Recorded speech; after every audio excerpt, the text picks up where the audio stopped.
odayo degdegaya waxaa dunida ku haray dhalunta linoo dhaa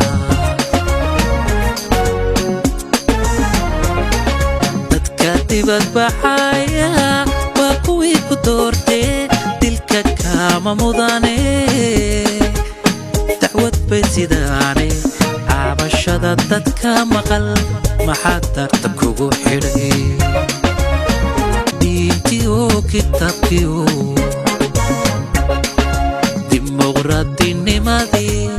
dhaartii ka durugto dastuurkiyo xaqsoorkii waa daba martayso dayacday xilkii qaran diintiyo kitaabkiyo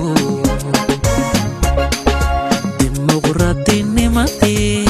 dhaartii ka durugto dastuurkiyo xaqsoorkii waa daba martayso dayacday xilkii